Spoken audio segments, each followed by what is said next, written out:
I've often talked about my mentor, Steve Andreas, because basically what he taught me and what I've learned from his technology that he created in NLP basically completely changed my life. And it's the basis of everything that I teach. It's the basis of how I coach. And it's become the basis of a way that I can code and understand myself and reality. And also when it comes to getting what I want, achieving what I want, fulfilling what it is that I want, the achievements that I want to accomplish, and then also in helping other people do that. And what I want to share with you is just how important doing work on ourselves is. And then also not just the work we do, but making sure that we have a solid understanding of what that means and what is that and how to do that. What is the structure of that, so that it's not just like you saying affirmations or just trying to put it in your head like I should have just this mindset. Lots of philosophy is wonderful to contemplate and to think about things and to have more open, more positive, more optimistic mindsets. But at the same time, it's very difficult to just change. It's very difficult to just make yourself do something or be something. And that also implies that there's discipline and willpower. And then willpower and discipline implies that you're sort of working against yourself, that you're fighting against yourself. So we're gonna dive into this in this video.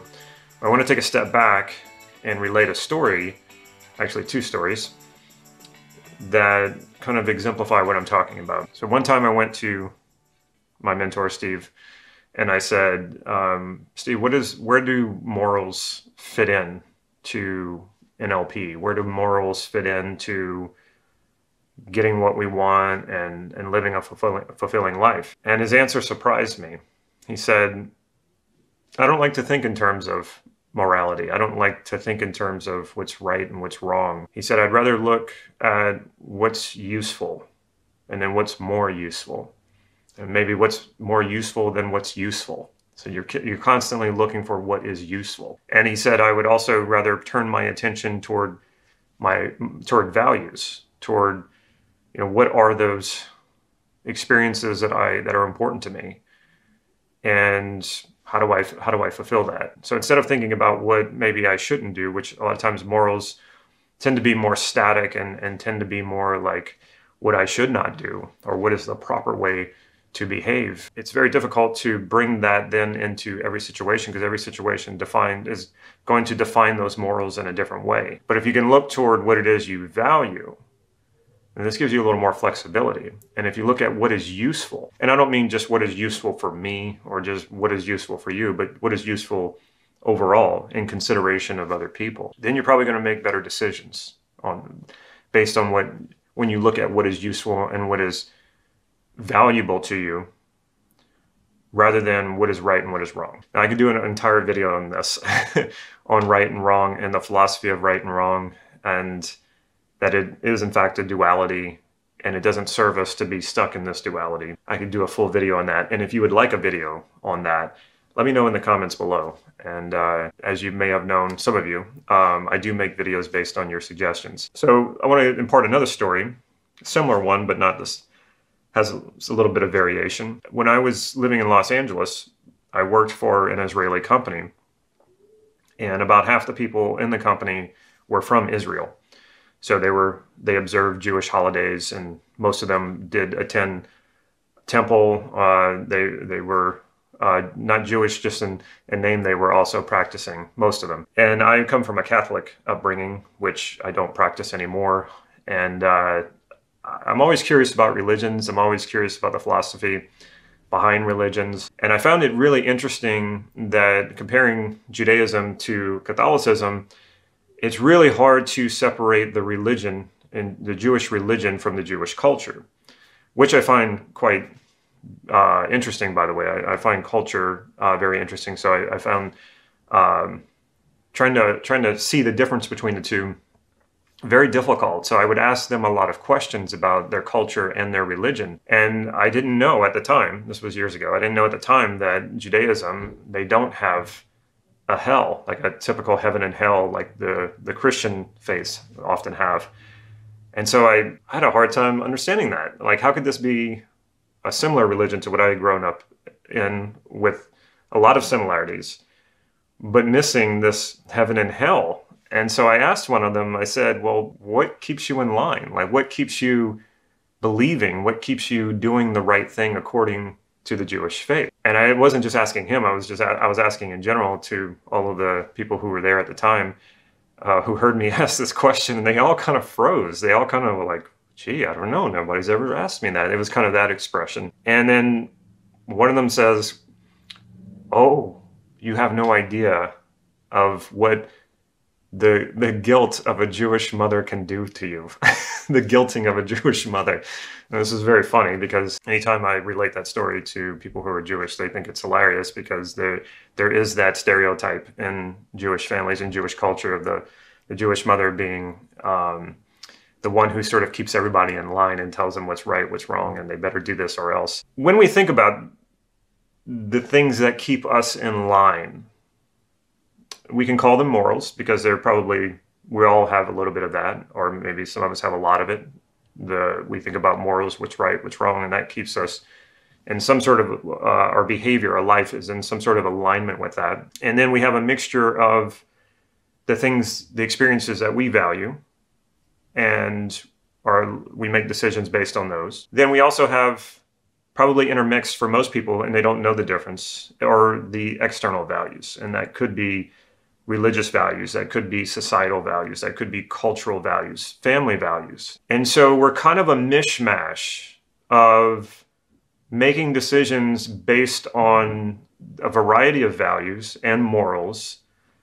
And we kind of come out not knowing what really works for us and what really doesn't, because we don't know, we have a hard time distinguishing between them. What do I personally value versus what external values I'm surrounded by? And what's attractive about following those values is how other people see me. Now, what's attractive about doing things for my own personal, that in alignment with my own personal values, is my own personal fulfillment. I feel good when I do these things. And then we have other generalizations we make about morals and about, and we have laws too that we have to follow too. And we have an entire legal system and justice system, because these laws are not so clear cut. Different situations sort of have different interpretations for that law. And when you really think about all this, it's a little crazy making. Like, how do I know what's the right thing to do? And I think this jams up a lot of us in every area of our life. We encounter this at some point. What do I do? What's the best decision to make here? What's the best choice to make here? And rarely do we ever look at it so simply as, well, what would be the most useful thing that I could do right now? And what I also would say to people who are caught in this difficult choice or difficult decisions we have in life, a lot of them come up to be like, do I go back to school? Do I go after a new career? Do I start my own business? And we battle within ourselves between what is expected of us and what do we really want and what really fulfills us. And that can be very difficult. But if you go to that question, a very simple question of, well, what would be more useful? And think about your life down the line based on the choices you make right now, where will that lead you into your future? If I choose not to go with my own personal values and I go with external values, where does that lead? Where do I end up in 10 years? If I choose my own personal values to the exclusion of external values, where does that leave me in 10 years? Or if I can say, well, what is most useful overall? Well, what's probably most useful is first to start with your own personal values, because that will give you the fulfillment regardless of what happens outside of you. And so that's really important to us. It's important for us to know what we have control over, and that much we can have control over. And then it's also useful to consider external situations, external, people and what they want and what they expect of you, because you have to align to that to some extent. Even if you have your own business, there's a certain expectation of the service that you're going to deliver. And if that's not delivered, then you don't get paid. If you don't get paid, then you don't have a business. So it's important to look at all of these things. And it's important to look at all of these things with as few limitations as possible. And we do this a lot. We impose these limitations on ourselves. Well, I can't do that because of this. And then if that, then this. Give yourself enough room and space to sit there and think about these things without limitation. Well, I should do this or I should do that. I need to do this. I have to do this. I have to do that, whatever. Those are all you imposing limitations on yourself. So what if you took a step back and you let all that go? The shoulds, the have tos, the must, need. Set all that aside. And when you think about a situation that you're in where you're having to make a tough choice, and you ask yourself, okay, what is truly the most useful thing, the most useful decision I could make here, the most useful action I could take right now? And again, it's not useful just for you. Think about it in terms of the entire system that you're working in. Sometimes we do have to make tough choices, like, for example, to maybe leave a marriage where there are kids involved. And you could say to yourself, okay, well, what is the most useful here?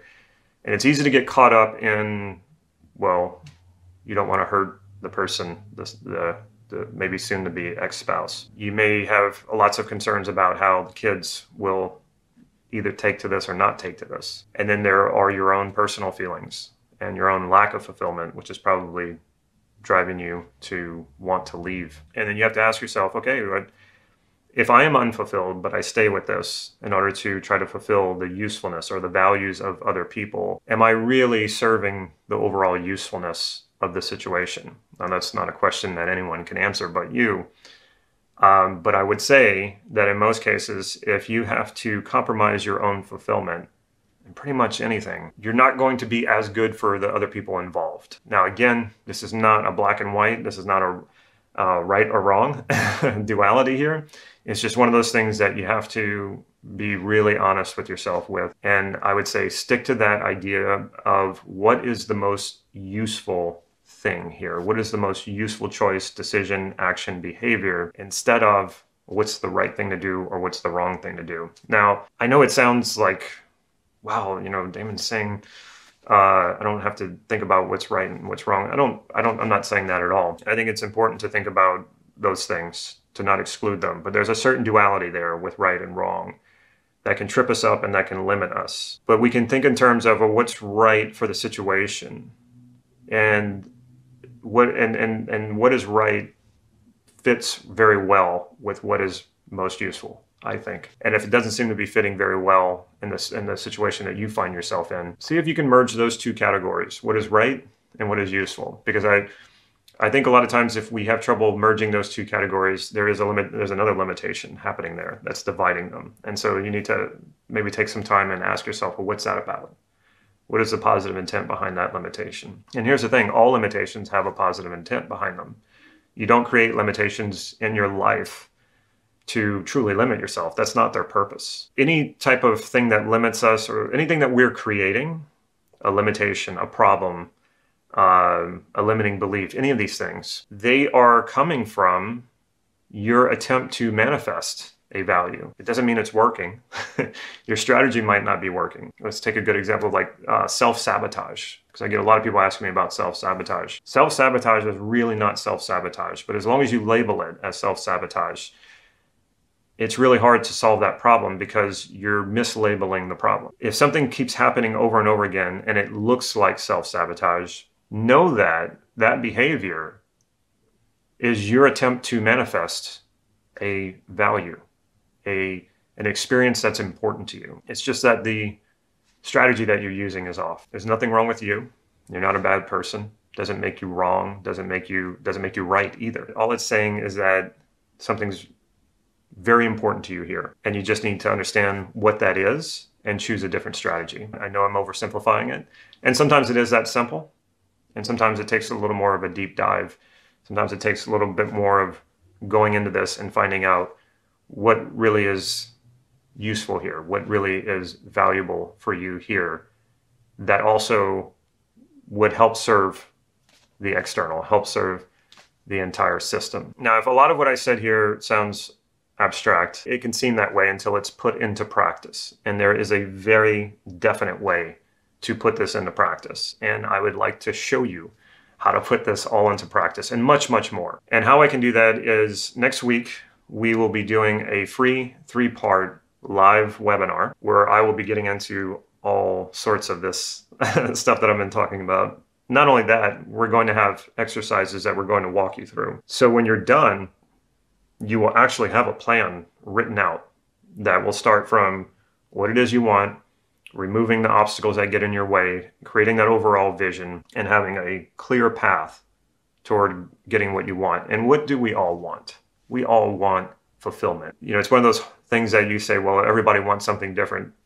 True, except that we all want fulfillment. Everything that we go after is an attempt to fulfill some sort of value or set of values, which basically means every decision you make, every choice you make, every one of your behaviors is an attempt toward fulfillment. So if you're not experiencing that fulfillment, then we need to take a closer look, do a deep dive, and understand that better. And when you understand it, then you can make different choices about it. We can't choose differently what we don't know. So if there's a problem but we don't know what it is, we can't solve it. If there's something you want to fulfill, a value you want to fulfill, and you've tried so many different things, but you don't actually know what that value is, it's still going to be you fumbling in the dark trying to find it. But that doesn't have to be the case. We can find these things out. We can find these answers with good questions, and then following up those answers with action, strategies that we're testing, with a strong and powerful vision out in front of us that keeps us going even when things seem to not be working. That vision remains and motivates you every single day, even when it seems that everything is lost. Yes, I can show this to you, and I want to show it to you. So in the description below, there's a link. Click on that link and enroll. Spots are limited. Now, we do this every once in a while. You might be thinking, well, you know, I'll do it next time around. I don't know when that will be. But what I do know is that next week we're doing this, and you should absolutely jump on this, reserve that spot, get in, take advantage of this, and have a plan after we're done. And the new year is rolling around. A lot of people are making resolutions. A lot of people are thinking about all the things they want to accomplish in 2021. This is probably the best place you could start. Again, the link is in the description. Click on that link, enroll, and I will see you on the inside.